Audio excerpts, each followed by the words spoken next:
Welcome back to the big board and Forgotten Battles.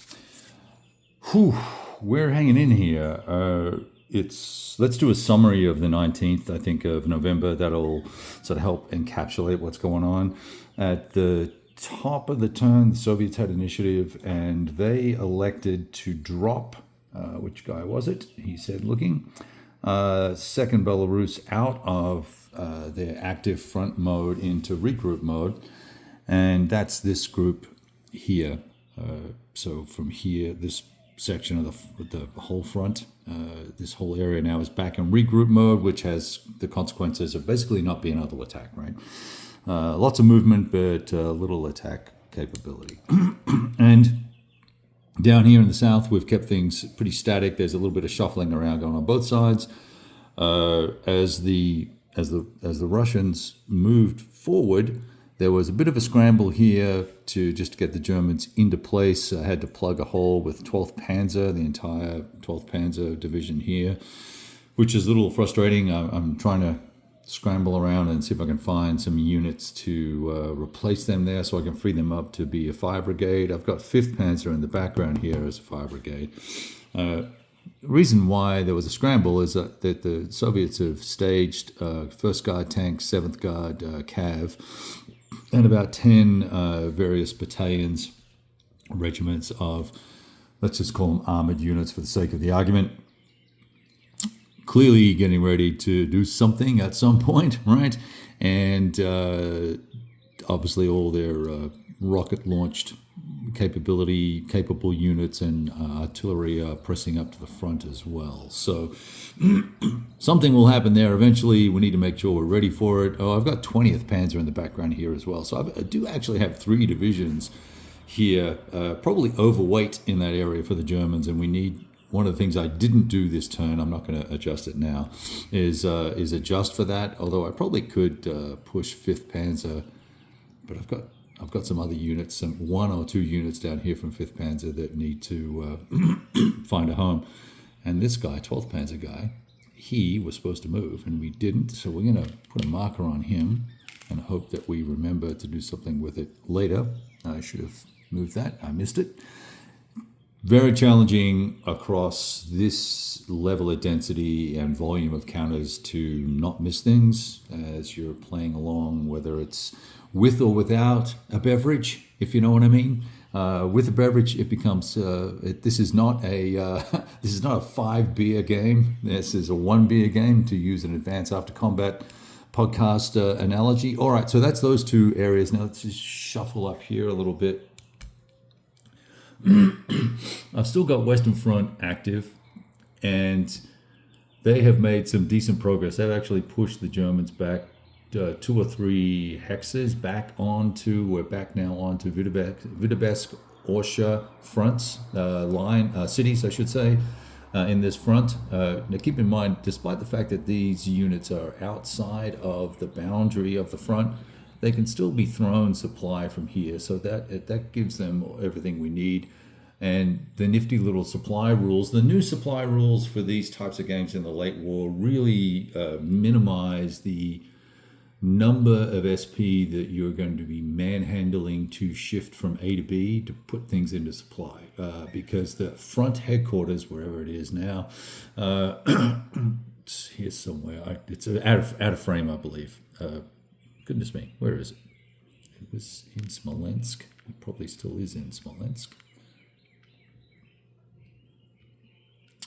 Right, he said. Well, it's here somewhere.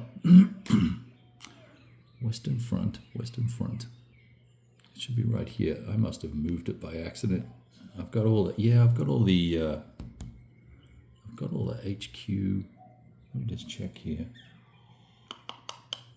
Well, that's very interesting, because I can't move it when it's activated, so it should be here, which means, there it is there. I must have lost my mind. There we go, right there.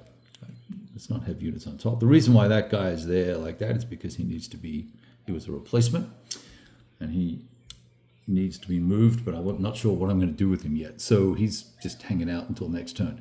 Right, so Western Front did a good job, and we spent a metric buttload of supply on artillery shots after the artillery barrages that are enabled, just to keep the momentum up. There was some difficulties with initiative. It didn't go the Soviets' way, so it was a little bit of a challenge. But despite all that, they managed to press in and sort of northwest towards Vitebsk a little bit. And if we scoot up here, I might try and move myself so you can hear, and I can zoom in a bit. See if I can zoom in here. This section here is really up in 1st Baltic, but a combination of 2nd Guard Cav and 2nd Guard Tank managed to thread a small line here. It was 2 or 3 hexes wide, but the Germans were all stuck in here, the Axis forces all stuck in here, and they managed to, weasel the way out this way and out this way to escape.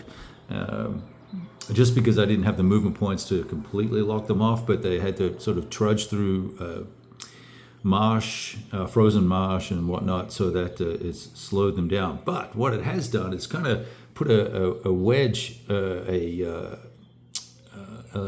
mini salient, I guess, or bulge on this section here. So I've had to reinforce this by pulling units off this line.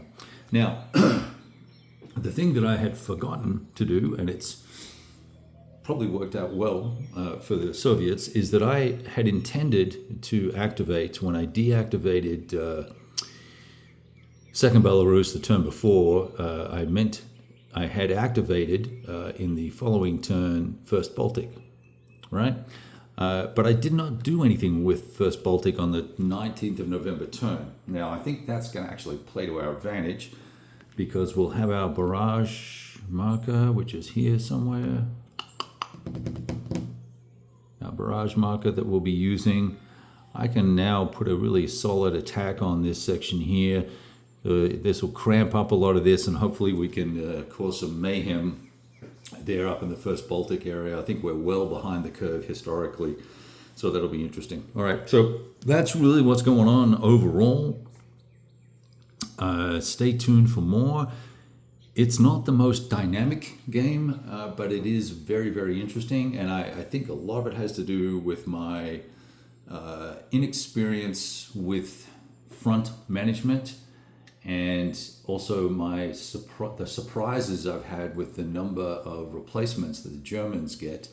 I think I could have been a little more aggressive with the German gameplay and their usage of air, given the number of replacements that they're receiving for air, and my hesitancy to use those units was predicated upon the fact that the flak capabilities of everybody pretty much are significant now. So it's a high risk exercise to make strikes if there are flak units that have a +1 or a +2, or you're attacking, where headquarters is and all that sort of good stuff. So, but these flak divisions and flak brigades and whatnot are deadly to the various forces that are engaged in this activity. So flak got better, but we get more replacements. Kind of all a bit of a wash, probably in the long run, although I think the benefit leans more to the dudes that have the better flak when it comes to the air war.